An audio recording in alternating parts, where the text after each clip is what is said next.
Bismillahirrahmanirrahim. Assalamualaikum warahmatullahi wabarakatuh.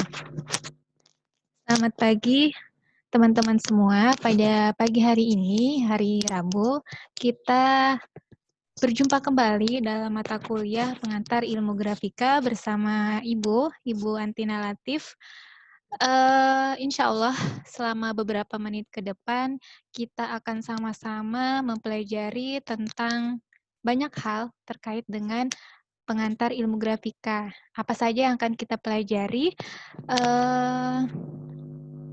Nah ini ya, outline dari perkuliahan pada hari ini.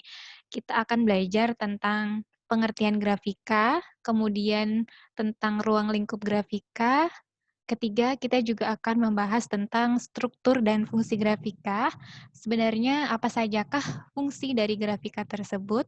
Kemudian yang terakhir, kita akan membahas tentang produk grafika. Nah, di produk grafika nanti teman-teman bisa menyimpulkan sendiri apakah produk dari penerbitan ini merupakan bagian dari produk grafika. Itu ya, jadi selama beberapa menit ke depan, mudah-mudahan teman-teman bisa menangkap gitu ya keempat poin ini. Ada pengertian grafika, ruang lingkup, fungsi, sampai pada produk grafika. Oke, nah ini teman-teman, untuk memahami istilah grafika ini, kita perlu mempelajarinya dari berbagai aspek. Yang pertama dari aspek bahasa dan peristilahan, serta sejarahnya. Kemudian yang kedua adalah kita perlu mempelajari pengertian grafika ini dari aspek komunikasi. Sebenarnya, untuk pendekatan dari aspek bahasa dan peristilahan ini, terutama untuk aspek bahasa dulu ya teman-teman. Jadi, grafika itu berasal dari atau diadopsi dari bahasa Inggris dan bahasa Belanda. Apa sih? Yaitu kalau bahasa Inggris teman-teman pasti sudah pada hatam lah ya. Saya yakin TOEFL-nya juga udah pada 500 ke atas. Jadi kalau grafika itu diadopsi dari bahasa Inggris, kata Inggris itu graphic dan kata Belandanya adalah graphisch. Nah, itu untuk aspek bahasa. Kemudian asal katanya dari apa? Asal katanya adalah dari bahasa Yunani yang artinya adalah grapos. Nah, grapos ini artinya apa? Yaitu berupa gambar, simbol, dan huruf. Nah, kemarin saat pertemuan pertama kita juga sudah mempelajari tentang sejarah grafika dari berbagai aspek dari di dunia, sejarah grafika di dunia maupun sejarah grafika di Indonesia. Kemarin juga kita sudah berkenalan dengan ideoponik, kemudian ada ideograf, dan lain sebagainya. Nah, asal kata dari Yunani ini kan grapos ya, artinya gambar, simbol, dan huruf. Nah, grafika pun memang tidak akan lepas ya dari gambar, dari huruf, teks, dan lain sebagainya. Nah, dari slide ini, dari gambar-gambar yang saya tampilkan ini juga merupakan bagian dari yang namanya grapos. Ya, teman-teman bisa melihat ya slide-nya di sini ada gambar, ada simbol, ada huruf, dan lain sebagainya. Nah, itu asal kata istilah grafika. Kemudian ternyata pengertian grafika ini atau istilah grafika ini tidak hanya dipakai dari salah satu aspek saja teman-teman, tapi ternyata grafika ini juga digunakan oleh berbagai macam aspek, berbagai macam bidang maksud saya. Bidangnya apa saja? Contohnya nih dari gambar ini kita bisa melihat ternyata grafika itu juga istilah yang digunakan di dalam ilmu matematika dan statistik. Jadi dia memvisualisasikan suatu fungsi matematika atau data kuantitatif untuk memudahkan analisis. Kita bisa bayangkan ya teman-teman ketika kita melihat angka-angka matematis, mungkin kita akan pusing gitu. Maksudnya ini apa gitu ya. Kita sebagai orang awam akan kebingungan. Tapi ketika matematis ini, angka-angka ini kita visualisasikan, kita gambarkan. Seperti yang di samping di slide ini digambarkan, walaupun kita tidak begitu paham sebagai orang awam, tapi kita akan memahami ketika dia divisualisasikan dalam bentuk ini ya, dalam bentuk grafik, dalam bentuk chart seperti ini, grafik ya, kita akan paham, oh ternyata yang membaca, terus yang sains, yang matematik itu angkanya sekian dan sekian. Jadi kita tidak perlu pusing membaca secara angka-angka gitu ya. Ketika sudah divisualisasikan dalam bentuk grafik itu akan lebih mempermudah. Nah itu ya poinnya ya. Jadi dengan adanya grafika itu ternyata bisa mempermudah seseorang untuk bisa memahami pesan dari sebuah angka matematis. Nah selanjutnya istilah grafika juga digunakan dalam ilmu komputer, yaitu untuk nama file dari data yang berupa gambar atau image.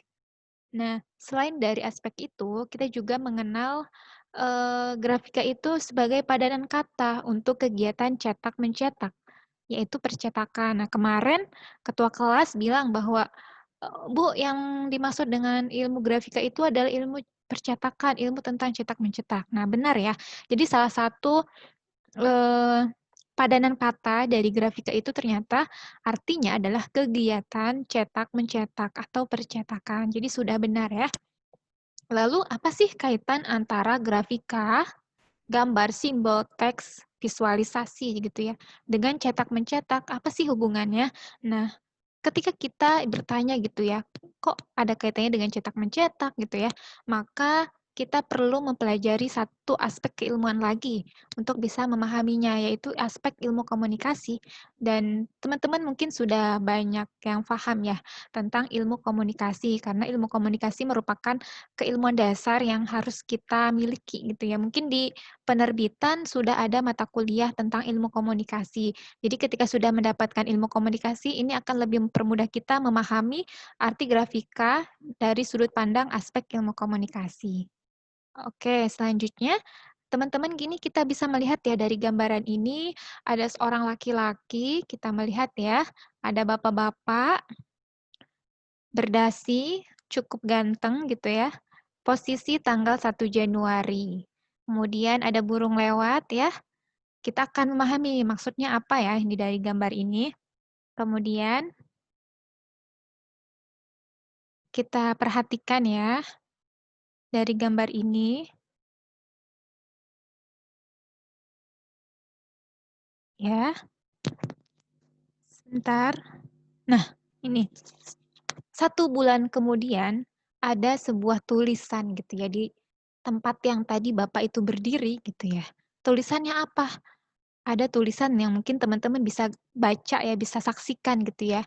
Ada sosok seorang wanita mungkin ya, pengagum seorang Mas Dedi tadi gitu, menyampaikan pesannya.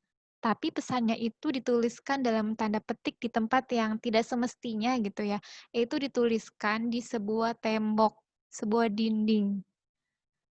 Ya mungkin maksudnya, mungkin dulu belum, mengenal gitu ya adanya reklame atau poster, maka untuk menyampaikan pesannya menggunakan tembok atau dinding, sehingga semua orang bisa tahu ya, jadi halayak umum pun tahu gitu, "Oh siapa ini yang menulis? Oh pesannya ternyata ada yang menyukai Mas Dedi ternyata," gitu ya. Apa sih maksud dan tujuan orang ini menulis dan menggambar pada tembok gitu ya? Nah, maksudnya adalah si perempuan ini ternyata mengungkapkan perasaannya. Ternyata si perempuan ini menyukai si Mas Dedi, gitu ya. Kemudian tujuannya apa? Agar perasaannya itu diketahui dan dipahami oleh si Mas Dedinya ini dan orang banyak. Oh, ternyata si perempuan ini menyukai Mas Dedi gitu ya. Dan orang-orang lain pun yang suka, oh berarti jangan sampai mengungkapkan perasaan kepada si perempuan ini karena ternyata si perempuan ini menyukai Mas Dedi, tapi kita tidak tahu siapa sih yang menyampaikan pesan ini gitu kan. Nah, nanti kita lihat.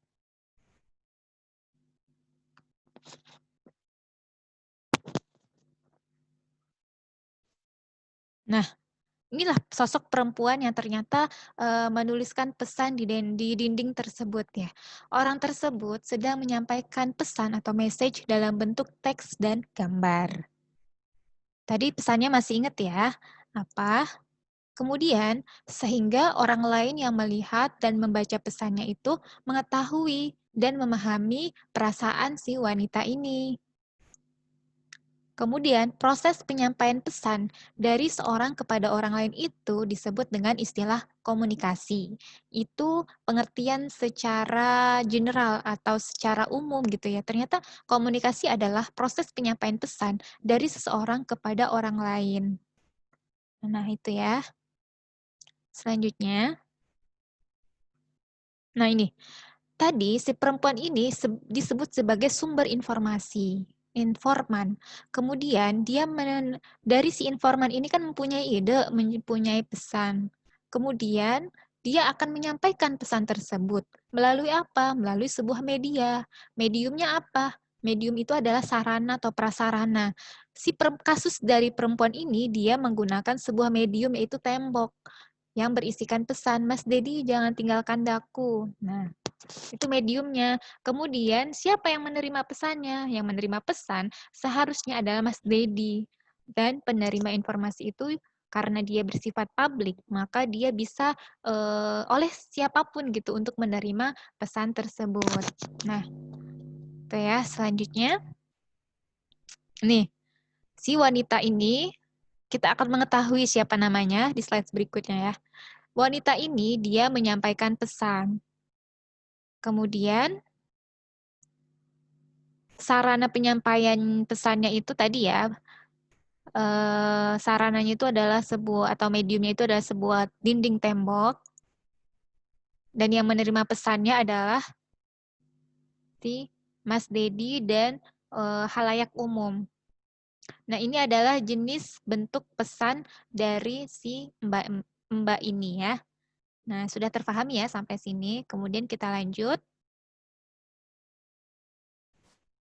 Nah, ditinjau dari jenis atau bentuk pesannya, ternyata prinsipnya itu ada 2 jenis komunikasi. Nah, ini mungkin sudah sangat familiar bagi teman-teman semua gitu, apalagi teman-teman mungkin sudah mempelajari ilmu komunikasi sejak zaman SMA mungkin ya. Jadi, komunikasi ini kan ada 2 jenis ya dari segi prinsipnya. Yang pertama adalah komunikasi verbal atau lisan. Jadi, pesan yang disampaikan itu secara lisan atau suara. Bisa berkomunikasi langsung atau bisa menggunakan telepon. Nah, kemudian ada satu lagi jenis komunikasi, kira-kira apa? Ya, yaitu komunikasi visual. Pesan disampaikan dalam wujud huruf atau teks, gambar, simbol, atau lambang. Nah, ini adalah komunikasi visual. Nah, komunikasi visual ini erat kaitannya dengan grafika. Jadi, grafika itu bisa disebut juga dengan komunikasi visual, karena dia memberikan gambaran berupa huruf atau teks atau gambar atau simbol atau lambang yang memiliki pesan untuk orang lain. Nah, itu ya. Jadi, menurut prinsipnya ada 2, saya ulangi, ada komunikasi verbal dan komunikasi visual. Kemudian, kita lanjutkan ya. Teman-teman bisa melihat dari gambar ini ada tulisan palang stop, kemudian ada lampu merah, kemudian ada orang menggali. Mungkin gambar-gambar ini sudah tidak asing bagi teman-teman ketika kalian mungkin di jalan, di mana pasti kalian melihat lambang atau simbol-simbol ini. Dan ini merupakan bagian dari ilmu komunikasi, teman-teman. Jadi, dengan gambar atau simbol ini, teman-teman sudah paham, oh maksud dari kalau lampu merah warna hijau, tandanya kita harus apa, kalau kuning harus apa, kalau merah harus apa. Kemudian juga ada, apa namanya, gambar galian gini ya. Mungkin teman-teman sudah paham, oh ini kalau kita melewati jalanan seperti ini, kita harus berhati-hati atau lain sebagainya. Jadi tanda-tanda ini merupakan bagian dari ilmu komunikasi visual. Nah, itu ya. Kemudian kita lanjutkan. Jadi, gambar, huruf, dan lambang dikombinasikan dengan warna merupakan unsur-unsur yang ada dalam pesan yang digunakan pada komunikasi visual. Oke, selanjutnya. Ini ya. Kini kita membahas ilmu komunikasi dulu ya teman-teman secara sekilas gitu ya. Jadi Medium yang digunakan dalam komunikasi itu ada 3 jenis, mungkin teman-teman sudah sangat familiar lah dengan istilah ini ya. Jadi ada media umum atau publik, kemudian ada media elektronik, sampai ke media cetak. Nah, kira-kira dari 3 media ini yang paling booming apa sih sekarang gitu ya? Ya mungkin dari digital ya, mungkin kalau sekarang ya. Untuk media cetak ini mungkin, sampai saat ini mungkin mengalami penurunan. Oke, yang pertama adalah media umum atau publik gitu ya. Untuk media umum ini secara umum gitu, media yang digunakan apa, seperti papan reklame, baik di outdoor maupun indoor, kemudian ada pesawat telepon, HP, radio panggil, HT, dan lain sebagainya. Kemudian untuk elektronik, itu ada radio, TV, komputer, internet, dan lain sebagainya. Nah, yang terakhir adalah media cetak. Nah, ini yang perlu di-highlight teman-teman semua, karena teman-teman pun pasti mengenal dengan media cetak, karena produk dari penerbitan pun salah satunya selain, elektronik atau digital juga menghasilkan media cetak, yaitu berupa buku fisik ya. Nah, ini erat kaitannya dengan teman-teman semua. Jadi, teman-teman, ilmu kalian itu merupakan salah satu ilmu dari ilmu komunikasi ya berarti ya, yaitu, erat kaitannya dengan media cetak tadi.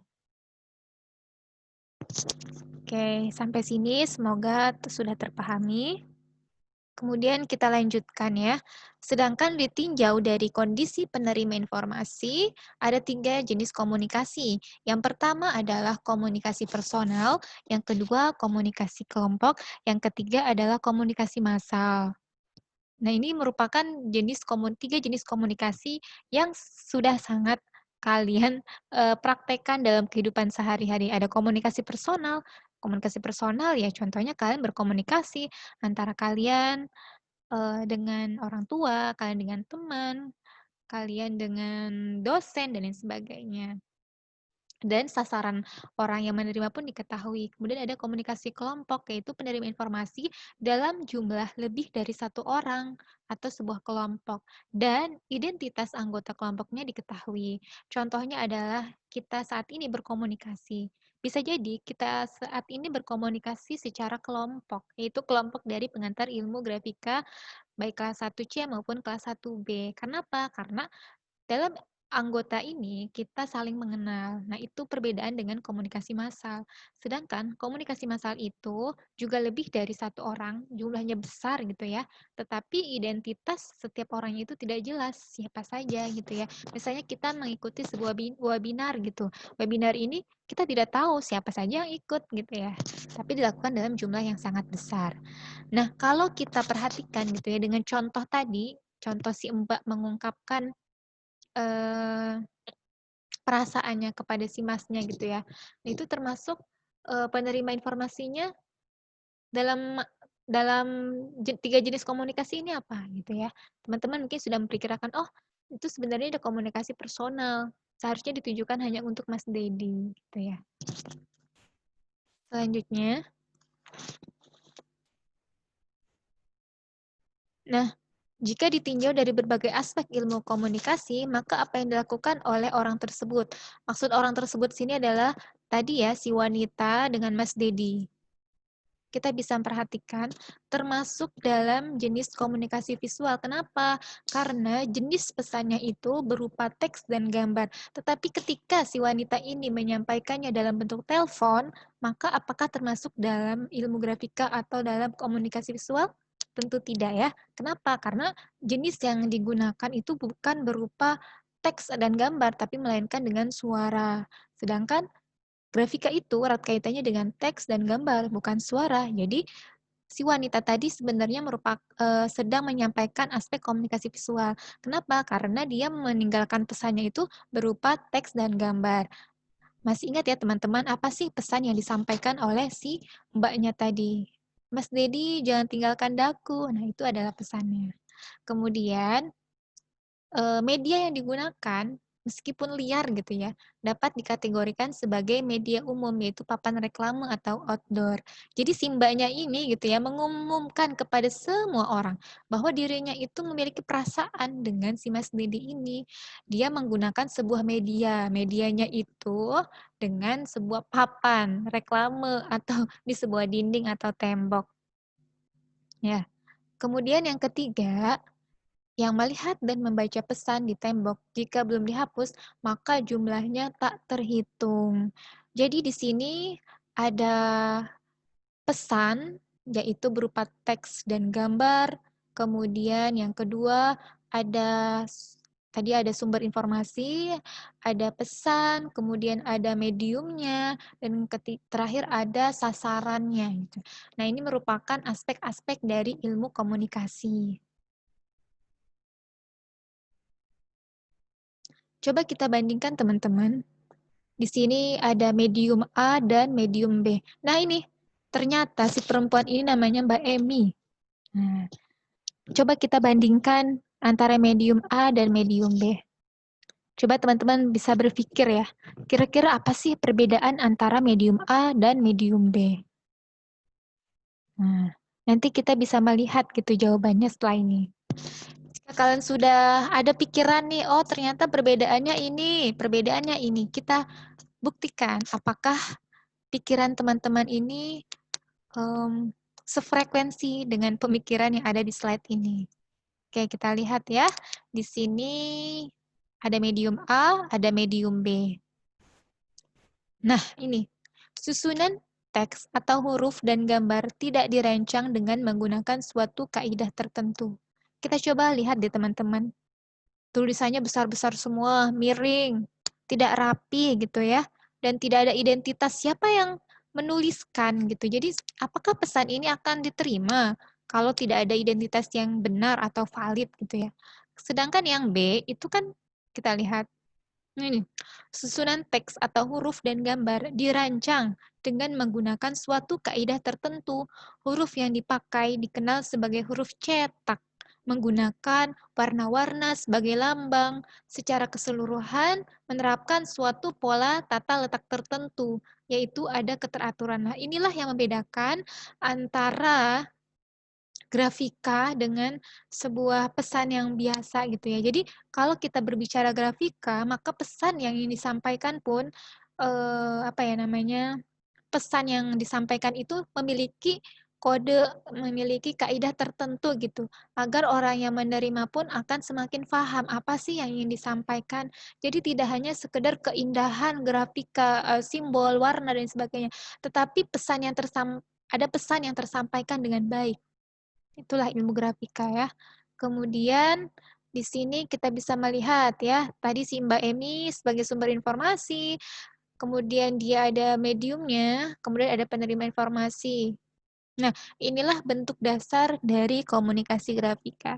Jadi, kalau boleh disimpulkan bahwa ternyata ilmu grafika dari sudut pandang ilmu komunikasi adalah suatu cara penyampaian ide, gagasan, perasaan, informasi, lalu informasi atau pesan itu diperbanyak atau dicetak.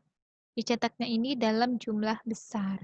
Nah, inilah yang bisa saya simpulkan untuk pendekatan dari aspek ilmu komunikasi. Jadi saya ulangi lagi bahwa tadi si wanita ini kan memiliki ide, memiliki perasaan gitu ya, yang ingin disampaikan kepada si Mas Dedi, yang diwujudkan dalam bentuk medium tadi. Misalnya dia membuat sebuah desain gitu ya, sebuah apa poster atau apa, tulisannya seperti ini, kemudian dia cetak, meskipun tidak diperbanyak gitu ya. Kemudian dia sampaikan kepada halayak umum gitu ya, bahwa dia itu memiliki perasaan dengan si Mas Dedi. Jadi begitu ya teman-teman, mudah-mudahan tersampaikan. Atau seperti gini teman-teman, ketika teman-teman memiliki sebuah ide gitu, ide tentang menulis sebuah buku, buku tentang apa ya teman-teman, misal tentang sejarah sejarah apa gitu ya, atau buku cerita tentang anak, atau apalah gitu ya. Ketika gagasan atau ide itu hanya ada di kepala, hanya di otak, hanya ada di laptop gitu ya, apakah pesan-pesan kita itu akan tersampaikan dengan baik kepada halayak umum? Tentu tidak, kalau tidak diwujudkan dalam bentuk grafika. Tapi ketika teman-teman menuliskannya sampai buku, sampai didistribusikan dan pesannya tersampaikan di buku itu, nah itu disebut dengan produk grafika. Jadi jangan sampai ide kita itu hanya mendek di laptop kita ataupun di pikiran kita, tetapi ide, perasaan, dan lain sebagainya itu harus dituangkan. Seperti itu ya. Nah, jadi saya ulangi bahwa aspek dari komunikasi grafika itu atau pengertian grafika dari aspek ilmu komunikasi adalah suatu cara penyampaian ide, perasaan, informasi, dan lain sebagainya yang kemudian diperbanyak atau dicetak dan disampaikan kepada halayak umum. Itu ya. Kemudian setelah ini kita akan mempelajari tentang ruang lingkup dari grafika itu sendiri. Grafika. Nah, ini kita bisa melihat sebentar, ini ada gangguan teknis. Oke. Sebentar.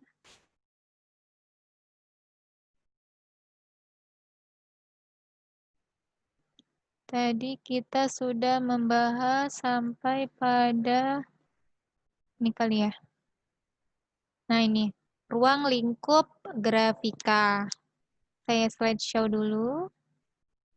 Mudah-mudahan teman-teman masih bersabar ya menunggu. Nah, ini. Skopnya apa saja sih grafika itu? Nah, ini.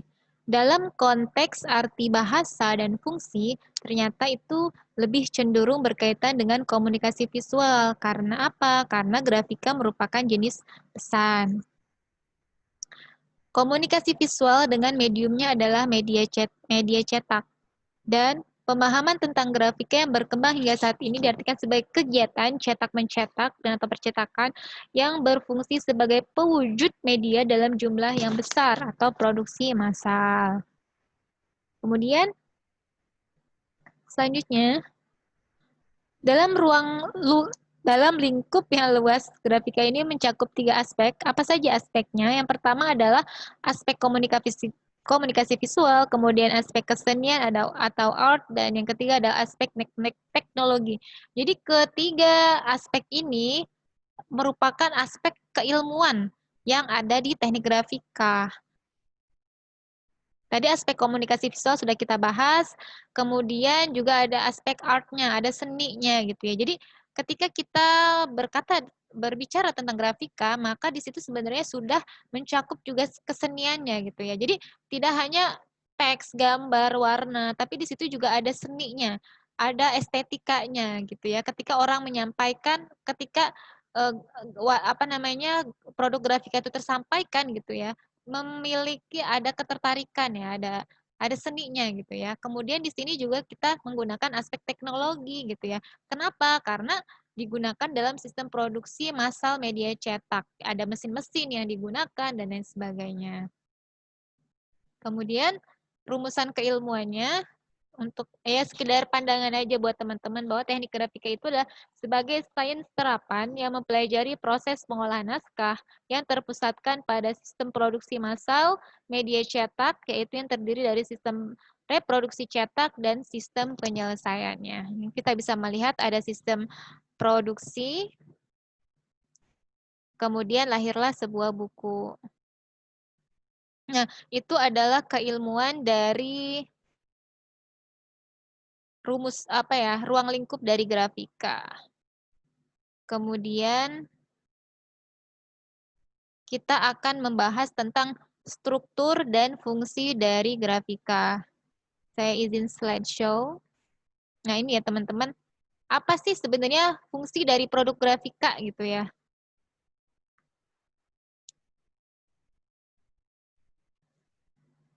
Produk grafika itu apa sih? Produk yang dihasilkan oleh industri grafika yang didasarkan atas pesanan, termasuk dalam kelompok produk non-standar karena setiap pemesan memberikan order dengan spesifikasi yang berbeda-beda. Jadi misalnya ada penulis A, pengennya bukunya itu jenis kertasnya ABCD, sedangkan penulis B pengennya menggunakan kertas XYZ. Nah, itu kan berarti pemberian ordernya speknya berbeda-beda. Nah, maka produk grafika itu merupakan salah satu produk yang non-standar. Apa sih bedanya non-standar dan standar? Jadi kalau standar itu misalnya motor Yamaha gitu ya, pasti walaupun dia produksinya di tempat yang berbeda, pasti memiliki standar yang sama. Gitu ya. Disebut juga sebagai produk informasi atau media cetak. Nah, itu ya. Nah, apa yang kotak berwarna merah ini apa nih maksudnya nih? Bisa kalian lihat ya, ini gambar dari ada tulisan. Kita bisa perhatikan. Nah, apa bedanya dengan tampilan yang sebelumnya? Pasti ini lebih memiliki estetika yang jauh lebih menarik, bukan dibandingkan dengan yang pertama tadi. Nah, kira-kira apa nih kesimpulannya gitu ya?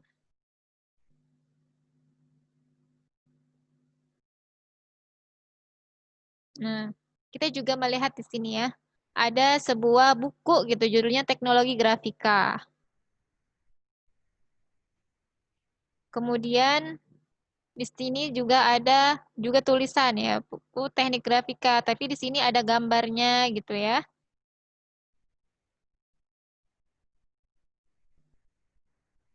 Nah, kira-kira apa sih yang kita bisa melihat gitu dari tadi ya?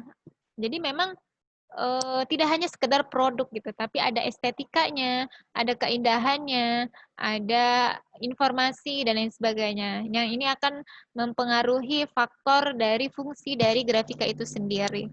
Jadi di sini kayak seperti ini aja, kita kalender, tidak hanya sekedar kalender, tapi itu ada info yang digambar ini gitu. Infonya tentang apa? Misalnya ini ada seorang wanita artis gitu ya. Nah, di sini tidak hanya sekedar sebuah kalender, tapi juga menginformasikan tentang sebuah produk gitu ya. Misalnya dia mengiklankan produk kecantikan. Oh, ternyata di sini bisa disisipi nih iklan gitu ya. Jadi tidak hanya sebuah kalender gitu.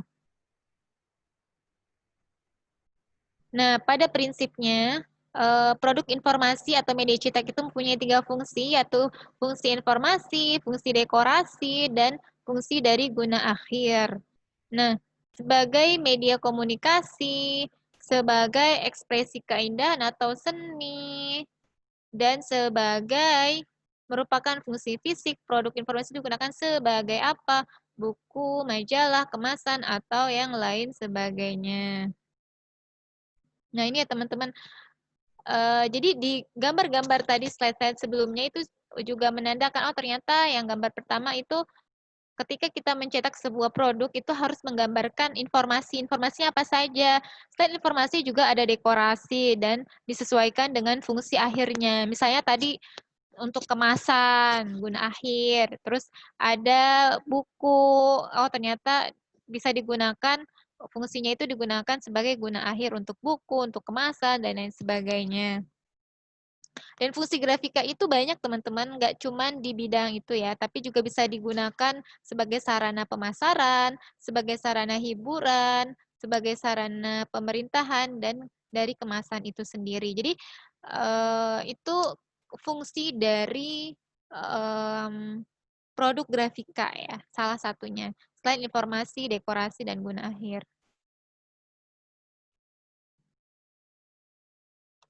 Nah, coba teman-teman kita bisa melihat di sini ya. Ketika ada sebuah kemasan, maaf ini kemasannya berupa rokok gitu ya. Harusnya saya tidak mengambil rokok ya, tapi tidak apa-apa, ini sebagai ilustrasi saja. Saya bukan berarti orang yang pro dengan rokok ya, teman-teman.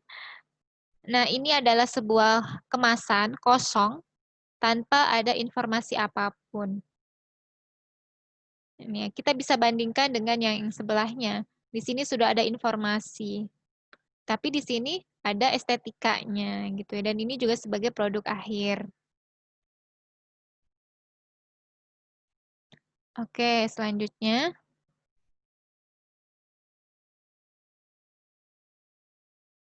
Nah, ini ada bahan mentah, ada naskah gitu ya. Ada bahan mentah atau naskah. Teman-teman misalnya menulis sebuah buku. bukunya itu kemudian ingin dijadikan, ingin dicetak lah gitu ya, pasti kan ada artwork-nya, cover majalah gitu ya. Ada artwork, artwork itu biasanya yang mengerjakan adalah desainer dari sebuah penerbitan. Jadi ketika seorang desainer itu menghasilkan desainnya, maka disebut artwork. Kemudian artwork ini yang akan diolah oleh orang pracetak. Ya, diolah tata layout-nya seperti apa sebelum diberikan kepada bagian cetak gitu ya.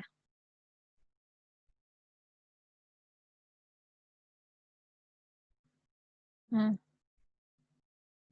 kemudian ini kita bisa kalian simpulkan ya dari gambar ini. Nah, sudah berubah seperti ini. Oke, ini kita ulangi lagi. Ada 3 fungsi. Fungsi informasi, dekorasi, dan guna akhir. Kemudian tadi rokok. Nah, kita akan di penghujung. Nah, ini teman-teman. Ketika proses alih image pada tahap precetak. Jadi kan tadi sudah artwork, dari artwork ini kemudian dibawa ke pracetak. Kemudian di pracetak ini nanti dilakukan apa namanya tata layout atau imposisi, kemudian dilakukan penyesuaian warna, color management, melakukan digital proofing, simulasi seperti itu. Kemudian nanti setelah jadi gitu dari pracetak maka akan menghasilkan acuan atau platnya sebelum dilarikan ke bagian cetak. Nah, zaman dulu kan masih pakai platnya tuh pakai film, tapi kalau sekarang kan sudah komputer to plat. Jadi dari sebuah ide kalian kemudian dituangkan di dalam bentuk tata layout, kemudian tata layout ini akan dicetak dulu dalam sebuah atau dummy gitu ya. Nanti setelah oke, dummy-nya sesuai dengan harapan kita, sesuai dengan file kita, gambaran kita, maka akan dicetak ke sebuah plat. Plat ini terbuat dari seperti campuran alloy ya, campuran logam, aluminium dan lain sebagainya. Nah, nanti dari bahan ini, dari plat ini akan dijadikan apa namanya acuan untuk dilakukan cetakan. Jadi kalau kita kan memfotokopi buku gitu kan, maka acuan cetaknya kan buku kita yang akan difotokopi. Tapi ketika kita berbicara tentang offset gitu ya, misalnya bukan digital printing. Kalau digital printing kan tidak perlu acuan cetak, tidak perlu plat. Tapi ketika kita berbicara misalnya teman-teman apa ya, menerbitkan buku yang sampai ribuan, maka yang digunakan adalah offset, misalnya offset printing. Maka teman-teman harus menggunakan plat gitu ya. Nah, itu teman-teman. Kemudian, oh ya ini sebentar lagi kita harus sudah off, sudah akan 45 menit. Nah, ini teman-teman ya, proses alih image pada tahap precetak. Ini jadi dari komputer, kemudian ini plat setternya. Plat setter ini adalah sebuah mesin nanti yang akan menghasilkan plat. Plat. Nanti teman-teman kalau cukup aman gitu ya, teman-teman bisa berkunjung ke lab Precetak yang ada di kampus kita tercinta. Kemudian kita masuki tahap cetak. Jadi alih tinta. Jadi teman-teman di sini dari plat tadi, kemudian ada kertasnya, ada kertas lembaran, kemudian dicetak. Nanti teman-teman bisa mempelajari ini secara sekilas lah di pertemuan selanjutnya. Nanti barulah hasilnya seperti ini. Nah, ini merupakan salah satu produk dengan jenis produk informasi. Nah, itu ya teman-teman yang Ibu sampaikan. Mudah-mudahan tersampaikan apa yang tujuan kita pada hari ini, teman-teman mengerti tentang pengertian grafika, ruang lingkupnya apa saja, kemudian struktur dan fungsi, dan contoh dari produk grafika. Jadi teman-teman sini sudah bisa menjawab ya, oh ternyata produk grafika itu, salah satu produk grafika itu salah satunya adalah sebuah buku, yaitu bidang kalian di penerbitan.